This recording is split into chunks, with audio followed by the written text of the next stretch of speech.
और इस बीच हमारे साथ हमारे दो सहयोगी लोमस और जतिन जुड़ गए हैं। जतिन, क्या जानकारी मिल पाई है? क्योंकि सुबह ही ईडी की टीम पहुंच गई थी, हेमंत सोरेन तो नहीं मिले, खत का जिक्र जरूर सामने आया है।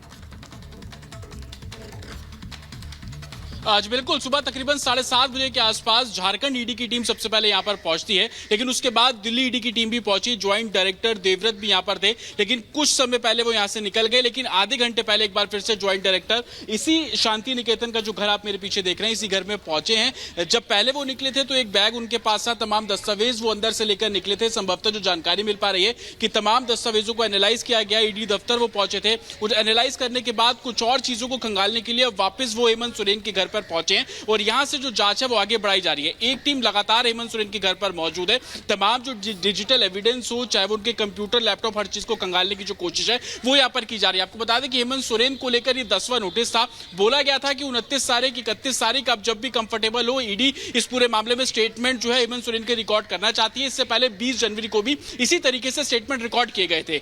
जानकारी ईडी को दरअसल ये मिली कि हेमंत सोरेन दिल्ली में है, तो आज ईडी की टीम दिल्ली पहुंचती है, उनके आवास पर पहुंचती है। लेकिन हेमंत सोरेन के बारे में कोई जानकारी ईडी को नहीं मिली और ना ही हेमंत सोरेन अपने शांति निकेतन जो घर है यहां पर मिले। ईडी सोर्सेस का यह भी कहना है कि दिल्ली में 3 ऐसी लोकेशन है जहां पर हेमंत सोरेन हो सकते हैं। एक ये जहां पर इस वक्त हम मौजूद है, शांति निकेतन दिल्ली में। दूसरा जो झारखंड भवन है वहां पर हेमंत सोरेन हो सकते हैं, यही कारण है कि ईडी की टीम झारखंड भवन भी पहुंची। तीसरी लोकेशन मोतीलाल नेहरू है, जो कि हेमंत सोरेन के पिता का घर। मैं आपका रुख करूंगा। इस बीच एक और बड़ी खबर आ रही है, उसका रुख करना जरूरी है। झारखंड सीएम हेमंत सोरेन पर सूत्रों से बड़ी खबर है। कल कपिल सिब्बल और अभिषेक मनु सिंघवी से सोरेन मिले हैं। कल दिल्ली में दोनों नेताओं की मुलाकात हुई है, ये सूत्र बता रहे हैं। आईजीआई एयरपोर्ट पर खड़ा है सोरेन का प्लेन। इस वक्त की बड़ी खबर बताएं, ईडी लगातार एक्टिव है और हेमंत सोरेन के वेयरअबाउट्स को लेकर अभी भी कोई खबर नहीं है। लोमस लगातार इस बड़ी खबर को ट्रैक कर रहे हैं। लोमस, खबर आ रही है कि अभिषेक मनु सिंघवी और कपिल सिब्बल से भी मुलाकात हुई है।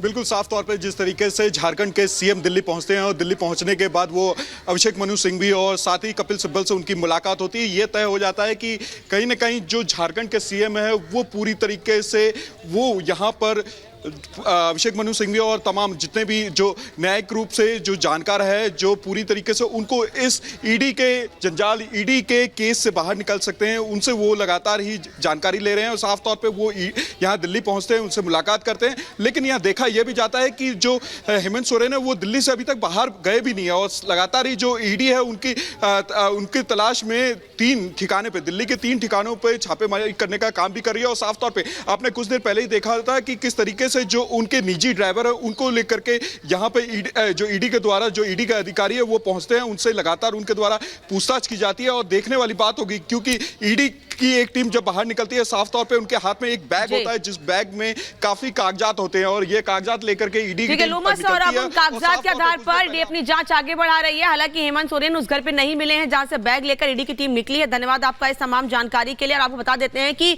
सोरेन को कब कब नोटिस भेजा गया है, कब कब समन दिया गया है। 8 अगस्त, 14 अगस्त को पूछताछ का नोटिस दिया गया, लेकिन पेश नहीं हुए। नोटिस 8 अगस्त को था, लेकिन 14 अगस्त तक पेश नहीं हुए थे। फिर 19 अगस्त को नोटिस भेजा गया, 24 अगस्त को पूछताछ का नोटिस था, लेकिन उसके बाद भी नहीं पेश हुए हेमंत सोरेन। फिर उसके बाद 1 सितंबर को पिछले साल नोटिस भेजा गया, 9 सितंबर को पूछताछ के लिए नोटिस भेजा गया था, लेकिन तब भी हेमंत सोरेन नहीं पहुंचे थे।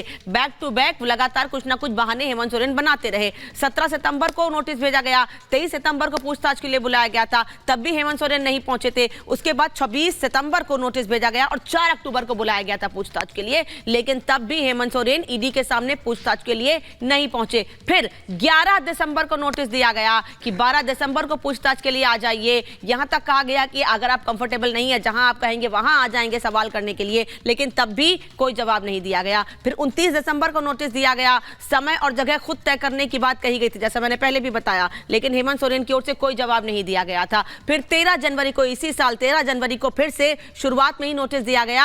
20 जनवरी को पूछताछ के लिए बुलाया गया था, पूछताछ पहली बार हुई थी, यानी करीब 7 से 8 समन स्किप करने के बाद हेमंत सोरेन पूछताछ के लिए पहुंचे थे। फिर 25 जनवरी को एक और नोटिस दिया गया कि 27 जनवरी को आइए, आपसे और भी कुछ सवाल जवाब करने हैं, लेकिन तब भी हेमंत सोरेन पेश नहीं हुए। उसके बाद 27 जनवरी को नोटिस दिया गया कि 29 और 31 जनवरी तक का समय है और अब उनके घर पर ईडी इस वक्त मौजूद है और ईडी की टीम ये कह रही है कि घर पर, जो सूत्र बता रहे हैं कि हेमंत सोरेन घर पर नहीं मिले हैं। उनके घर से कुछ पेपर जरूर मिले हैं, जिसे एक नारंगी रंग के बैग में लेकर ईडी अपने साथ गई है। यानी कि पूरी तरह से सपोर्ट हेमंत सोरेन की ओर से नहीं किया जा रहा है। यही वजह है कि ईडी लगातार नोटिस दे रही है और सवाल जवाब करना चाहती है।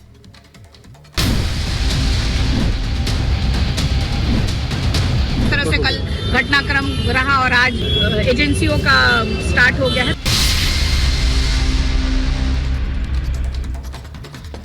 तो हेमंत सोरेन तो ईडी को नहीं मिले हैं, लेकिन लालू यादव की पेशी आज हो गई है। पटना में ईडी दफ्तर में सुबह 10:30 बजे से लगातार लालू यादव से पूछताछ जारी है। ये जॉब फॉर लैंड मामले में पूछताछ चल रही है। कई घंटे हो चुके हैं। सुबह 10:30 बजे आरजेडी प्रमुख लालू यादव ईडी के दफ्तर पहुंच गए पटना से, और यहाँ बड़ी तादाद में आरजेडी के कार्यकर्ता भी जुटे हुए हैं। उनकी बेटी मीसा भारती भी उनसे मिलने अंदर गई थी।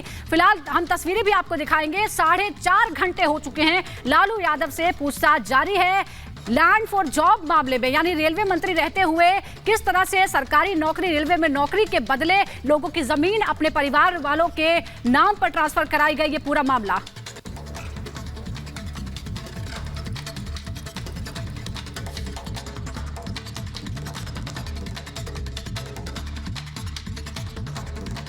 कल सरकार गई है और आज उनको बुलाया गया है पूछताछ के लिए, और पूरे देश के लोग और स्पेशली बिहार के लोग सब लोग जानते हैं कि लालू जी की तबीयत ठीक नहीं है, किडनी ट्रांसप्लांट हुआ है, बहुत सारी बीमारियों से ग्रसित हैं, और सबसे बड़ा तो एज फैक्टर है, उनको उठने बैठने में भी प्रॉब्लम होती है। और क्योंकि ये सब बिहार के लोग, सब देश की जनता, सब लोग, आप सब लोग देख रहे हैं कि किस तरह से कल घटनाक्रम रहा और आज से ये एजेंसियों का स्टार्ट हो गया है, तो इस पे कोई कमेंट नहीं। नौकरी के बदले जमीन ली, क्या जवाब इसका देना है ना, तो इसका जवाब नहीं देंगे। अपने समाज के लोगों से भी जमीन ली, तो जवाब इसका देना पड़ेगा। इसका जवाब तो नहीं है, तो ईडी सवाल तो पूछेगी ना। 40 में कितनी सीटें? 2000। और सीधे अनामिका का रुख करते हैं। अनामिका सिंह काली इस वक्त ग्राउंड जीरो पर है, लगातार वो अपडेट भेज रहे हैं। अनामिका, बड़ा सवाल है, सुबह 10 बजे से पूछताछ हो रही है, फिलहाल क्या अपडेट है, कब तक चलने वाली है पूछताछ? लगातार चल रही है। मेरी मौजूदगी ईडी ऑफिस के बाहर ही है और बाहर ही जमावड़ा भी है कार्यकर्ताओं का। इस बीच जो देख रहे हैं आप, यहाँ पे ईडी का जो ऑफिस है, यहीं पर लालू यादव से पूछताछ चल रही है। 3.5 घंटे से ज्यादा का समय हो चला है जब ये पूछताछ लगातार चल रही है। हालांकि लालू यादव यहाँ अकेले नहीं है, क्योंकि उनकी बेटी मीसा भारती भी ठीक सामने वाला जो मंदिर देख रहे हैं आप, शक्तिधाम, उस मंदिर में बैठी हुई है। साथ ही जो आरजेडी के सीनियर लीडर्स हैं, उनकी भी मौजूदगी है। और ईडी के ऑफिस के गेट के बाहर कार्यकर्ताओं का भारी जमावड़ा है। मीसा भारती हालांकि इस बीच में एक बार अंदर गई भी थी, जब दवा का टाइम हुआ लालू यादव का, तो वो दवा देने के लिए अंदर गई भी थी और अभी भी यहाँ बनी हुई है। और उसके अंदर जो देख रहे हैं गेट आप, उस गेट को खोला गया था। मीसा भारती अंदर बैठी हुई है और उनके साथ साथ फैमिली के बाकी मेंबर्स भी हैं और साथ ही पार्टी के लीडर्स भी हैं। बीच बीच में जो कार्यकर्ता है वो नारेबाजी भी करते हैं, कई बार चुप भी हो जाते हैं। तो इसी गहमा गहमी के बीच में लालू यादव से पूछताछ चल रही है। हालांकि जो लालू यादव के परिवार की मुश्किल एक बार फिर से बढ़ सकती है, इसलिए भी क्योंकि तेजस्वी यादव से कल पूछताछ होनी है। आज लालू का नंबर है, कल माफ कीजिएगा तेजस्वी का नंबर है। और इसी के साथ साथ अगर बात की जाए तो जिस तरीके से इस पूरे मामले को लेकर मीसा भारती का भी नाम शामिल है, हेमा यादव का नाम शामिल है, इसके अलावा राबड़ी देवी का नाम भी शामिल है। तो अब जो फेरिस्त शुरू हुई है पूछताछ की लालू यादव के साथ, तो माना यह जा रहा है कि जो बाकी फैमिली मेंबर्स हैं उनसे भी पूछताछ की जाएगी। फिलहाल इसी ऑफिस में लालू यादव से पूछताछ चल रही है। और चूंकि ये लंबा बहुत वक्त हो चला है, मीसा भारती ने पहले भी कहा कि लालू यादव अकेले ही बैठेंगे अंदर पूछताछ के लिए, वो साथ में डॉक्यूमेंट्स लेकर। बिल्कुल बिल्कुल अनामिका, आपका रुख करेंगे। इस बीच खबरों में आगे बढ़ते हैं। लैंड फॉर जॉब केस में ईडी लगातार शिकंजा कसती जा रही है। सुबह 10 बजे लालू मीसा भारती के साथ, अपनी बेटी के साथ ईडी दफ्तर पहुंचे हैं, लगातार पूछताछ चल रही है। एक रिपोर्ट देखकर समझिए ये पूरा मामला क्या है।